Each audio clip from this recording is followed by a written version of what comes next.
This eerie tale unfolds within the confines of my grandmother's house, with my uncle serving as the central character. Throughout his life, he was engrossed in his studies and didn't have to worry about much. My grandmother held a deep affection for him. Upon completing his education, my uncle secured a desirable position at a manufacturing factory in the district. Typically, he resided in the workers' dormitory and visited home only occasionally. However, on this particular occasion, my grandmother was celebrating her birthday, prompting my grandfather to invite my uncle to join the festivities. To reach home from the district, my uncle had to take a bus journey lasting approximately an hour and a half, followed by traversing a mountain trail leading to the house. Due to his delayed bus, darkness had already fallen by the time my uncle set foot on the mountain trail. As he walked with his head lowered, he suddenly noticed a figure ascending the hill in the distance. My uncle was compelled to halt, sensing an abnormality in the stranger's gait. This person's head hung askew and he stumbled towards my uncle. As they drew closer, my uncle was jolted and witnessed the man's upper body vanishing, replaced by a horrific sight of blood. My uncle's recollection ends there.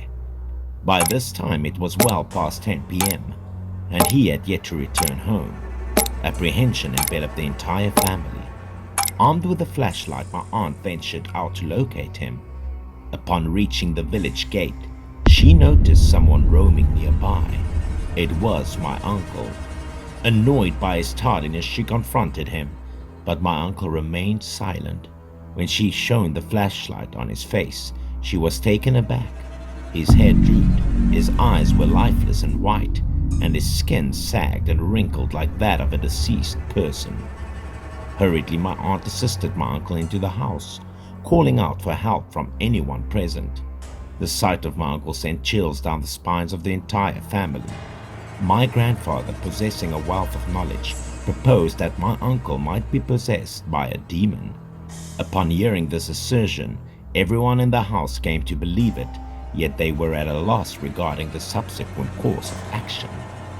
In this moment of distress, my grandfather instructed my aunt to contact Miss Grandma Seven, my grandmother's biological sister, for assistance. Accompanied by my eldest uncle, my aunt set out to fetch her. Being over 70 years old with frail legs and feet, Miss Grandma Seven could no longer walk. They settled her in the back seat to the car, with my aunt accompanying her by foot. Upon their arrival, Miss Grandma Seven entered my uncle's room, engaging in a conversation that seemed directed at someone unseen. She spoke sternly and repeatedly whipped my uncle as if attempting to deter her presence. Her actions alternated between beating, scolding, and gentle yet firm speech. Suddenly, my uncle sat upright, assuming a vastly different voice.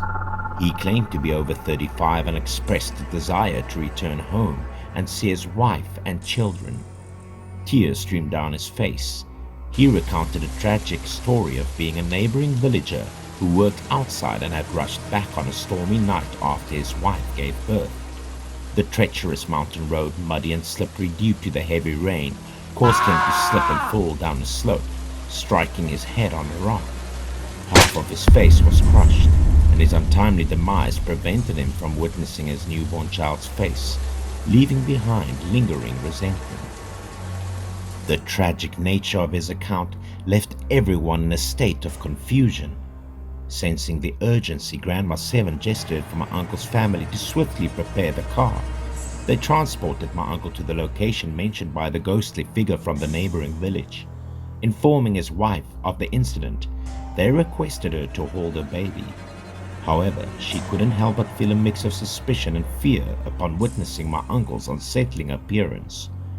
Observing the individual clutching the child, Grandma Seven adamantly refused to let go. She urged him to depart swiftly, allowing the infant to breathe freely. At that moment, his wife stepped forward and snatched the child from his grasp.